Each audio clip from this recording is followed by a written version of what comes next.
Mark 9. And he said to them, "Truly I tell you, some who are standing here will not taste death before they see that the kingdom of God has come with power." After 6 days Jesus took Peter, James, and John with him and led them up a high mountain where they were all alone. There he was transfigured before them. His clothes became dazzling white, whiter than anyone in the world could bleach them. And there appeared before them Elijah and Moses, who were talking with Jesus. Peter said to Jesus, "Rabbi, it is good for us to be here. Let us put up 3 shelters, one for you, one for Moses, and one for Elijah." He did not know what to say. They were so frightened. Then a cloud appeared and covered them, and a voice came from the cloud, "This is my Son, whom I love. Listen to him." Suddenly, when they looked around, they no longer saw anyone with them except Jesus. As they were coming down the mountain, Jesus gave them orders not to tell anyone what they had seen until the Son of Man had risen from the dead. They kept the matter to themselves, discussing what rising from the dead meant. And they asked him, "Why do the teachers of the law say that Elijah must come first?" Jesus replied, "To be sure, Elijah does come first and restores all things. Why then is it written that the Son of Man must suffer much and be rejected?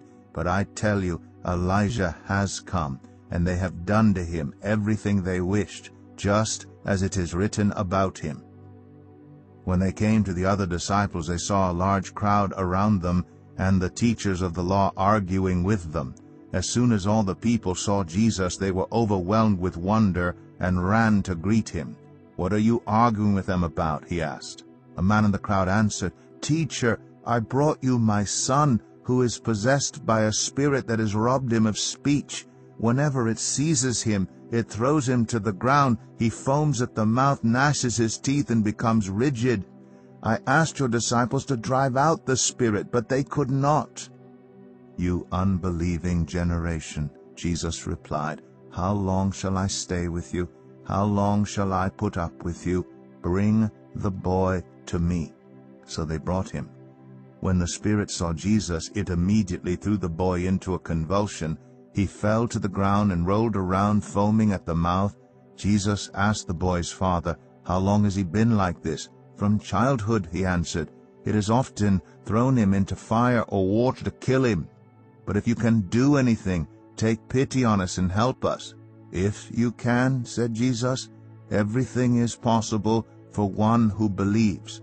Immediately the boy's father exclaimed, "I do believe. Help me overcome my unbelief."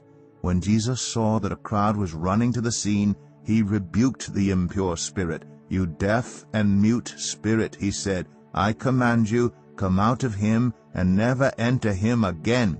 The spirit shrieked, convulsed him violently, and came out. The boy looked so much like a corpse that many said, "He's dead." But Jesus took him by the hand and lifted him to his feet, and he stood up. After Jesus had gone indoors, his disciples asked him privately, "Why couldn't we drive it out?" He replied, "This kind can come out only by prayer." They left that place and passed through Galilee. Jesus did not want anyone to know where they were because he was teaching his disciples. He said to them, "The Son of Man is going to be delivered into the hands of men. They will kill him, and after 3 days he will rise." But they did not understand what he meant, and were afraid to ask him about it. They came to Capernaum. When he was in the house, he asked them, "What were you arguing about on the road?" But they kept quiet, because on the way they had argued about who was the greatest. Sitting down, Jesus called the 12 and said, "Anyone who wants to be first must be the very last and the servant of all." He took a little child whom he had placed among them.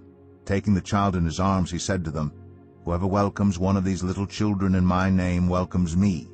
And whoever welcomes me does not welcome me, but the one who sent me." "Teacher," said John, "we saw someone driving out demons in your name, and we told him to stop because he was not one of us." "Do not stop him," Jesus said, For no one who does a miracle in my name can in the next moment say anything bad about me. For whoever is not against us is for us. Truly, I tell you, anyone who gives you a cup of water in my name because you belong to the Messiah will certainly not lose their reward.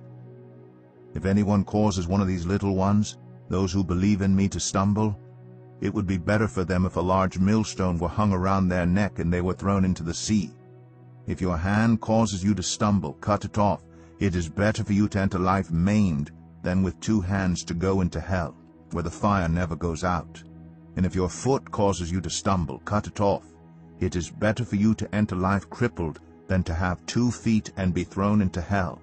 And if your eye causes you to stumble, pluck it out. It is better for you to enter the kingdom of God with 1 eye than to have 2 eyes and be thrown into hell, where the worms that eat them do not die, and the fire is not quenched. Everyone will be salted with fire. Salt is good, but if it loses its saltiness, how can you make it salty again? Have salt among yourselves, and be at peace with each other.